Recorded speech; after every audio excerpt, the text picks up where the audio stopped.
Hi and welcome, I'm so glad you're here. According to Dr. Valerie Young, there are 5 different ways that imposter syndrome can show up. There's the soloist, the expert, the perfectionist, the natural genius and the superhuman. Today we're talking about the superhuman.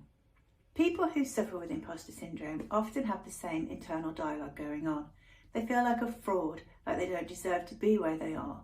They're going to be found out at any given moment for the fraud they actually are. And they put any success down to luck, being in the right place at the right time, rather than putting it down to their own credits.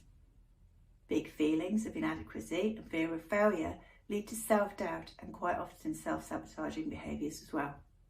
I'm Churchill and I'm on a mission to help women go from self-doubt to self-confidence so they can take their career to the next level. None of us is bulletproof, it seems, to self-doubt and imposter syndrome, but there are tips and tricks and strategies that we can use to fight the imposter off.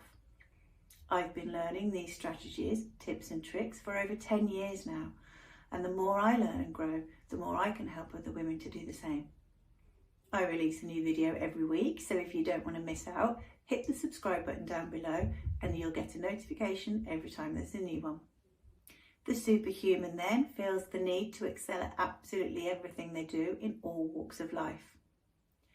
They're usually a high achiever who puts ridiculously high pressure on themselves to do everything perfectly in every walk of life. This helps them to justify their successes and their accomplishments. They feel the need to work harder than most people, so they come across as workaholics. Or is it that workaholics are actually suffering with imposter syndrome showing up as the superhuman?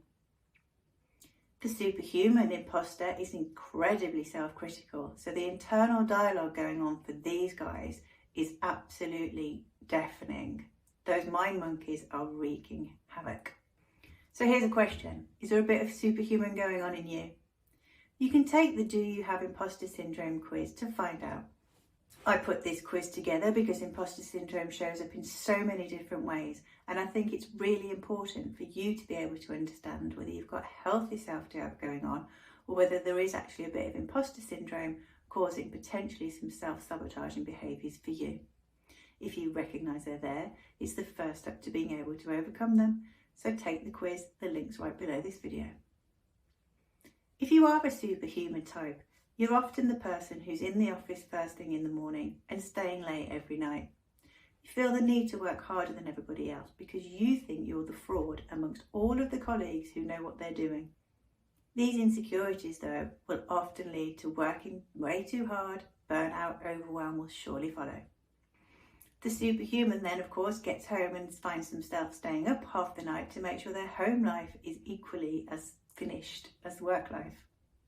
So signs you've got some superhuman imposter syndrome going on are: you work early mornings and stay late at night. You feel stressed if you're not working. You feel guilty for taking a break or enjoying a leisure activity. And you put unnecessary pressure on yourself to perform at your very best at all times. Overcoming this type of imposter syndrome involves recognising that it's not realistic to expect to be the best at everything all the time. You can't work that hard. Everybody has to have their share of mistakes and failures. That's how we grow, it's how we learn. Here are 3 things you can do to overcome the superhuman imposter in you. Number 1, you need to use internal validation as your measuring stick. If you go around waiting for people to validate your actions, you're going to be waiting for a long time. Working longer and harder will not get you the recognition from your bosses that you're looking for. Number 2, find a hobby or a pastime which takes your mind, soul and body away from work and away from domestic chores. Taking yourself away from these situations can really ease the pressure that you're putting on yourself. Be careful though that this hobby doesn't become a new thing that you have to be great at. And number 3, remember to set boundaries.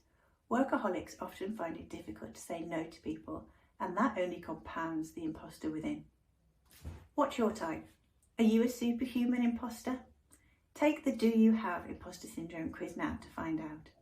I put this quiz together because imposter syndrome shows up in so many different ways, and I think it's really important for you to understand whether you've got healthy self-doubt going on or whether actually there is some imposter syndrome there. Once you recognise imposter syndrome, it becomes immediately easier to start dealing with it. So go ahead, click on the link to the quiz right now and let me know your results. As ever, I appreciate your feedback. It helps me to create the content you're looking for, and it helps other people to find my stuff. So a little thumbs up down below, any comments, questions, results from the quiz, please let me know. Remember, you're amazing, and in the meantime, you have a fantastic week.